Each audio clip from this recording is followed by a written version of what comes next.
चलिए, जय हिंद। आज हम लोग शुरू करेंगे सेट थ्योरी। ठीक है, आज मैथ का बहुत ही इम्पोर्टेंट चैप्टर और सबसे बढ़िया चैप्टर शुरू हो रहा है सेट। तो सेट में हम लोग क्या पढ़ेंगे? सेट जो होता है ना, फेविकोल की तरह, मैथ के फेविकोल की तरह काम करता है, सभी को बाइंड करके रखता है, यानी जोड़ के रखता है। तो इसलिए हम लोग सेट को पूरे ध्यान से पढ़िएगा और बहुत आसान सा चैप्टर है, बहुत ही इम्पोर्टेंट भी है। तो चलिए हम लोग सबसे पहले समझते हैं सेट थ्योरी का खोज जॉर्ज कैंटोर ने किया था। कौन किया था? George Centaur. अब देखेंगे कि सेट आखिर होता क्या है। सेट यानी समुच्चय कहते हैं, हिंदी में क्या कहते हैं? समुच्चय। तो समुच्चय क्या होता है? तो गणित में समुच्चय होता है भिन्न भिन्न वस्तुओं का एक सुपरिभाषित संग्रह होता है, जिसे हम लोग क्या कहते हैं? सेट कहते हैं। ठीक है, या समुच्चय कहते हैं। तो समुच्चय समझिए, गणित में समुच्चय भिन्न भिन्न वस्तुओं का एक सुपरिभाषित संग्रह होता है। वहां लिखा हुआ है, हम यहाँ पर समझा देते हैं क्या होता है सुपरिभाषित। सबसे पहले देखेंगे समुच्चय होता क्या है। तो भिन्न भिन्न वस्तु, जैसे देखिए 1 है, 2 है, 3 है, 4 है। भिन्न भिन्न माने अलग अलग वस्तु होना चाहिए। अलग अलग वस्तु दिया गया है, अलग अलग वस्तु है, तो ये एक प्रकार के सेट है। सेट हमेशा दोनों तरफ से मिडिल ब्रैकेट लगा हुआ रहेगा। ठीक है, तो इसको हम लोग क्या कहेंगे? सेट। जैसे देख लीजिए 1 है, 2 है, 3 है, ये क्या सेट होगा? ये सेट हमारा नहीं होगा। कारण क्या है? वहां क्या कहा गया था? भिन्न भिन्न वस्तु। यहाँ तो दो सेम वस्तु हो गया, तो ये हमारा सेट नहीं है। उसके बाद है सुपरिभाषित। कहने का मतलब क्या होता है कि सबके लिए समान हो। जैसे कोई भी आदमी सेट लिखे 1 2 3 400 बनाने के लिए, मान लीजिए यही 4 गुने, तो इसका जो बनाते सब सेट, तो 1 2 3 बन सकता था इसका। ठीक है, तो ये कह सकते हैं कि हम इसी का सभी एलिमेंट, इसमें जितना भी सेट में जो अंदर में जो संख्या लिखा रहे या जो भी चीज लिखा रहे, उसको हम लोग कहते हैं एलिमेंट या अवयव, हिंदी में कहते हैं। ठीक है, जैसे इस सेट, मान लेते सेट ए है, सेट ए का अवयव कौन कौन हो गया? 1 2 3 4, 4 अवयव हो गया। 1 2 3 4। जैसे मान लीजिए एक दे दिया राम, दे दिया श्याम, दे दिए मोहन, दे दिए। इस तरह से एक सेट दिया गया। ठीक है, कहेगा कि इसमें कितने अवयव हैं? तो 3 अवयव है, राम श्याम मोहन, 3 अवयव है। ठीक है, या अवयव कहिए या एलिमेंट कहिए, ठीक है, या ऑब्जेक्ट भी कहते हैं, तो कोई बात इसमें नहीं है। तो पढ़ने सीखिए, ये अवयव है, सेट का अवयव। ठीक, अवयव में कोई भी चीज दोहराना नहीं चाहिए। उसके बाद सबके लिए समान हो, जिसको हम लोग कहते हैं सुपरिभाषित। सबके लिए एक समान हो। अब सबके लिए क्या होगा एक समान? इसके लिए हम लोग पहले तो यहाँ समझिए कि सेट में वस्तु की जो व्यवस्था कभी मायने नहीं रखता है। अब ये क्या बात है कि सेट में वस्तु की व्यवस्था मायने नहीं रखता है? तो इसका मतलब क्या है? जैसे मान लीजिए एक सेट दे दिया है 1 2 3, अब ऐसे सेट दे दिया, या 3 2 1 देते, या 2 1 3 देते, इस तरह से सेट देते, तो वस्तु की व्यवस्था क्या हो गया? व्यवस्था यानी पोजीशन कहते हैं, तो पोजीशन बदल गया। पहले 1 था, तब 3 आ गया, तब 2।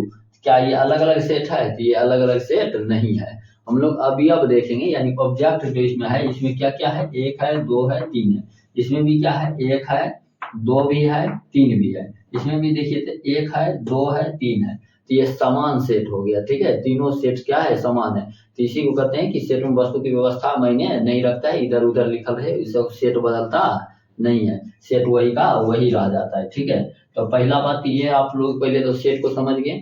अब सेट यदि समझ गए ना, तो इसके कुछ क्वेश्चन हम देते हैं। क्वेश्चन को हम लोग वेल डिफाइंड करेंगे। तो क्वेश्चन को वेल डिफाइंड करते हैं, तो आप लोग ध्यान से देखिए। आप लोगों को बताना है अब सेट कौन सेट है या कौन सेट नहीं है। तो हम 5 क्वेश्चन हम करवाते हैं, ध्यान से आप सीखिए। कहते हैं कौन सा संग्रह, संग्रह मतलब ग्रुप, क्या है?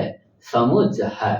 ठीक है, कौन सा संग्रह समुच्चय है? इनमें सबसे पहला जो क्वेश्चन दिया गया है वो है 10 से कम विषम प्राकृतिक संख्या। चलिए 10 से कम विषम प्राकृतिक संख्या लिखते हैं। तो 10 से कम विषम प्राकृतिक संख्या कौन कौन है? तो 10 से कम, पहले तो विषम कह रहा है, तो विषम याद है ना, जिसमें 2 से पूरा पूरा भाग नहीं लगे। ये 1 से शुरू होता है, 3 हो जाएगा, 5 हो जाएगा, 7 हो जाएगा, 9 हो जाएगा, हो गया। यही है 5 गो। अब बताइए ये अलग अलग अवयव है, तो सभी के सभी तो अलग अलग है, भिन्न भिन्न है। पहला बात तो इसका काम कर गया है सेट का परिभाषा कि भिन्न भिन्न होना चाहिए। साथ में कहता है सुपरिभाषित। अब बताइए हम लिखे 1 3 5 7 9, आप भी लिखिएगा, यही लिखिएगा। दुनिया का कोई भी आदमी आकर के लिखे कि कि विषम प्राकृतिक संख्या 10 से कम वाला, तो इतना ही चीज आएगा, यानी कि सुपरिभाषित भी है किसी को, इसीलिए इसको हम लोग सुपरिभाषित कहते हैं। तो ये एक प्रकार का सेट है, ठीक है। पहला हो गया हमारा सेट है। दूसरा कहता है भारत के नदियां, भारत की नदियां। अच्छा, दूसरा भारत की नदियां, भारत की नदियां क्या सेट है या नहीं है। जैसे मान लीजिए गंगा है, यमुना है, नर्मदा है, इस तरह से जो भी नदी है सभी का नाम कोसी लिख लेते हैं।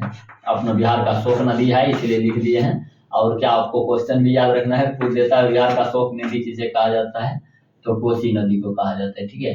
तो इस तरह से देखिए तो सब वेल डिफाइंड है, मतलब क्या है, सुपरिभाषित है कि हर, अब ये नहीं कि गंगा जाके यमुना कहेंगे, ऐसा होगा, हर आदमी गंगा को गंगा ही कहेगा।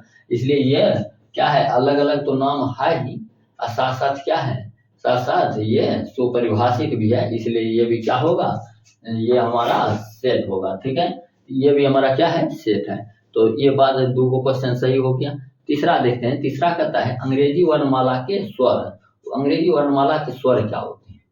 अब अंग्रेजी वर्णमाला के स्वर, स्वर यानी वोवेल, इंग्लिश में क्या कहते हैं, वोवेल। वोवेल याद है ना आप लोग को, ए ई आई ओ यू, गीत वाला ने याद रखेंगे, नुनु रे पांचे गो vowel, A E I O you, बाकी सब कॉन्सोनेंट हो बेरे। वही वोवेल को हिंदी में क्या कहते हैं, स्वर कहते हैं। तो कहता है कि अंग्रेजी में जितना भी वोवेल है, कौन कौन है, ए है, ई है, आई है, ओ है, यू है, यही 5 गो है।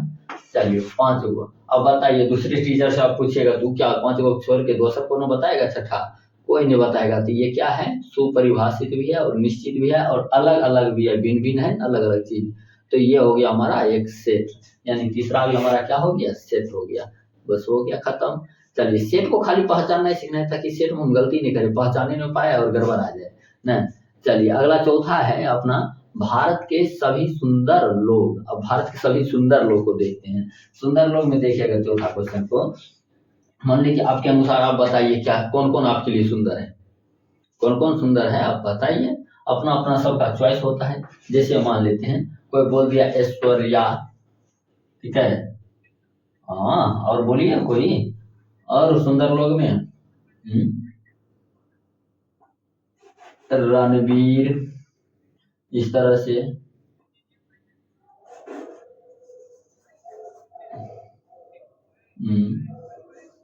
मान लीजिए ये 2 आदमी कहेगा सुंदर लोग है, पूरे भारत का सबसे सुंदर लोग यही दोनों है। लेकिन कोई दूसरा आदमी आया, कोई दूसरा आदमी आया, उसके लिए सुंदर कुछ और है। अब इसके लिए सुंदर क्या है, तो ये मान लेते हैं राम है, श्याम है। ये मान लीजिए ना, हमसे पूछा गया, हम बोल रहे हैं यही बात कि हमारे लिए ये 3 पूरे सुंदर है, ठीक है। तो राम, श्याम और भोलेनाथ, ये 3 वो क्या है, सुंदर है। ये हमारा डिपेंड है। कोई आदमी आया कहा कि भारत में कोई सुंदर नहीं, यानी खाली सेट है। तो कोई सेट, तो बताइए वेल डिफाइंड है, वेल डिफाइंड माने सुपरिभाषित है, तो नहीं है। ये वो सुपरिभाषित क्यों नहीं है, क्योंकि सबकी अलग अलग पसंद है। कोई कुछ का पसंद करता है, किसी का आंसर क्या समान ला पाएगा। अगर किताब में मान लीजिए कि ऐसा क्वेश्चन दे दें और सेट का आंसर देखो मिला पाएगा, क्योंकि कोई भी आदमी आएगा कौन चीज दे किताबें वाला हो, ऐसा मिलेगा नहीं। तो नहीं मिलेगा तो इसको कहते हैं सुपरिभाषित नहीं है। और जो सुपरिभाषित नहीं होता वो सेट नहीं होता है। तो मतलब समझ में आया कि नहीं, सेट नहीं होने का कारण, तो ये सेट नहीं है। सेट होने के लिए भिन्न भिन्न अलग अलग तो होना चाहिए, साथ साथ सुपरिभाषित भी होना चाहिए, तभी होगा सेट। इसी बात को समझाने के लिए हम क्वेश्चन करवा रहे हैं, ठीक है। तो इतना तक में कोई दिक्कत नहीं, बिल्कुल नहीं होना चाहिए। चलिए 5वां में देखेंगे। 5वां कहता है 210 का, 210 का अभाज्य गुणनखंड। अभाज्य गुणनखंड, चलिए अभाज्य गुणनखंड निकालने आता है सबको, तो अभाज्य गुणनखंड हम लोग निकालते हैं। तो अभाज्य गुणनखंड 210 का निकालिए। ऐसे निकालते हैं, 2 से लगेगा 105 हो जाएगा, फिर 3 से लग जाएगा 35 हो जाएगा, फिर 5 से लगेगा 7 आ जाएगा। चलिए इसका सेट हम बनाते हैं, एकदम मिटाते हैं। यहाँ पर क्या क्या आया, 2, 3, 5, 7। अब बताइए अलग अलग अवयव है कि नहीं, एलिमेंट सब अलग अलग है। चारों तो 4 तरह के हैं, तो अलग अलग है। पहला काम कर गया। दूसरा काम, अब दूसरा आप ही बनाइएगा तो यही 4 को आएगा अभाज्य गुणनखंड, यानी ये सुपरिभाषित भी है। तो ये हमारा क्या है, एक प्रकार का सेट है। तो समझ में आया ना सेट को पहचानना है। सेट में अलग अलग अवयव के साथ साथ सुपरिभाषित होना चाहिए, बस इतना ही ध्यान रखना है। तो ये हमारा सेट को पहचानने का नियम हो गया। तो चलिए अब सेट पहचानना सीख गए हैं, तब हम लोग सेट थ्योरी को आगे बढ़ाएंगे, ठीक है। लेकिन सेट थ्योरी को आगे बढ़ाने से पहले ना कुछ सिंबल को पढ़ना जरूरी होगा, यानी चिन्ह को, संकेत को हमें जानना होगा, ठीक है। सेट में बहुत सारे संकेत होता है, तो संकेत को हम धीरे धीरे करके जानते जाएंगे जैसे जैसे जिसका बारी आएगा। तो हम क्या करते हैं, अभी सेट के चिन्ह को दर्शाते हैं। सबसे पहले इम्पोर्टेंट सिंबल लिख दीजिए, ठीक है। जो मेन होगा, इम्पोर्टेंट सिंबल, इम्पोर्टेंट सिंबल में सबसे पहले देखेंगे हम लोग, ऐसे करके ई दे दीजिएगा, ई ऐना कर देंगे। अगर करते हैं बिलोंग्स टू पढ़ते हैं, क्या पढ़ते हैं, बिलोंग्स टू। अभी खाली आप लोगों को ध्यान में रख के जाना है क्या किसको पढ़ते हैं, ठीक है। सबका मतलब भी बताएंगे कि कहाँ क्या काम आएगा। बिलोंग्स टू पढ़ेंगे, क्या पढ़ेंगे, बिलोंग्स टू का मतलब होता है संबंधित है। जैसे मान लीजिए एक सेट आपको बाद में दिया जाएगा, 1 है, 2 है, 3 है, 4 है, ठीक है। एक और सेट, सबसेट इसका 3 और 4 दे दिया, बोलिए 3 4 इसमें बिलोंग कर रहा है कि नहीं, बिलोंग मतलब संबंधित है कि नहीं, इसमें 3 और 4 है, तो यहाँ पर है। तो हम कह सकते हैं कि ए, इसका नाम अगर बी सेट दे दें तो हम कह सकते हैं सेट बी जो है ए को बिलोंग कर रहा है, यानी इससे संबंधित है। यानी हम कहेंगे कि सेट बी बिलोंग्स टू ए क्या कर रहे हैं, बिलोंग कर रहे हैं। समझ में आ रहा है ना। आगे चल के ये सब हम क्वेश्चन को करवाना सिखाएंगे, लेकिन अभी पढ़ना ही सीखते जाएंगे, ठीक है।